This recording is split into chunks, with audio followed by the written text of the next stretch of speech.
Assalamualaikum warahmatullahi wabarakatuh.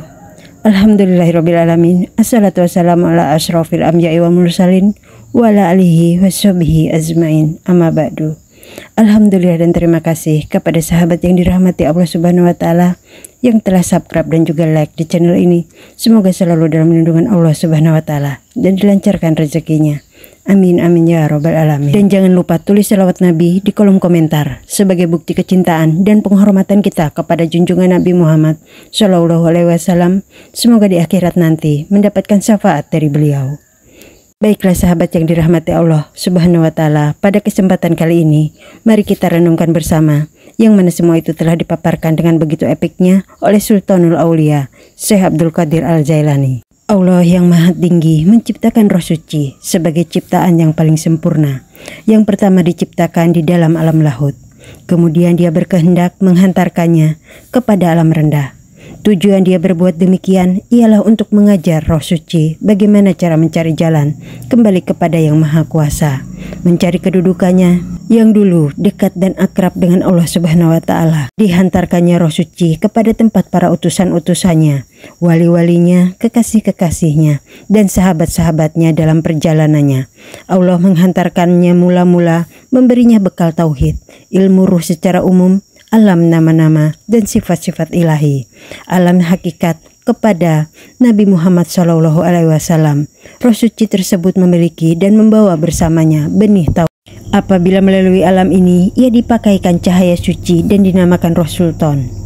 Apabila melalui alam malaikat yang menjadi perantara kepada mimpi-mimpi, ia mendapat nama Roh Sirani Rowani. Bila akhirnya ia turun kepada dunia kebendaan, ia dibaluti dengan daging yang Allah ciptakan untuk kesesuaian makhluknya.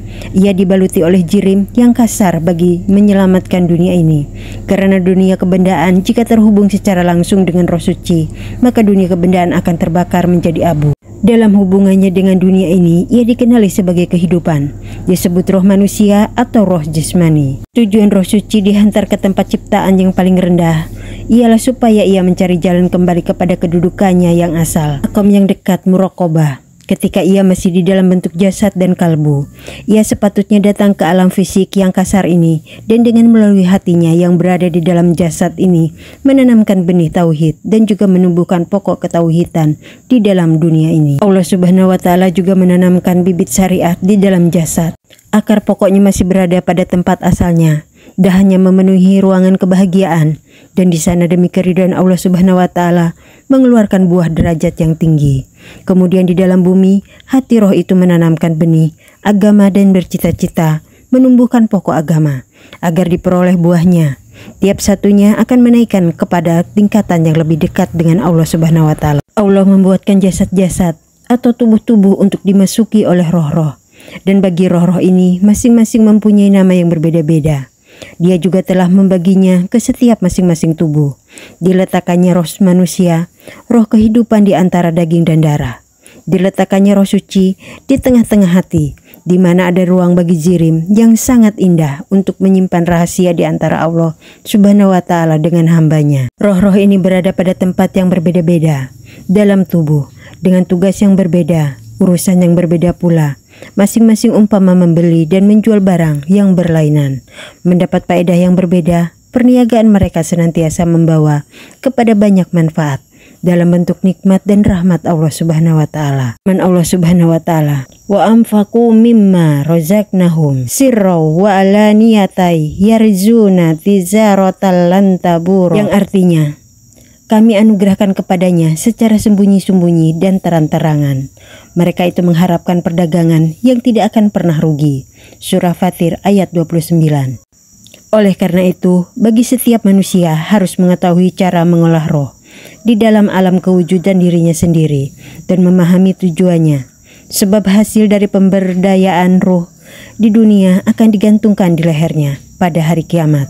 Allah Subhanahu wa taala berfirman, afala ya'lamu idza bu'syira ma fil qubur wa hussira ma fis sudur, yang artinya maka tidakkah dia mengetahui apa yang akan dialaminya apabila dikeluarkan apa yang ada di dalam kubur dan ditampakkan apa yang tersimpan di dalam dada. Surah Al-Adiyat ayat 9-10.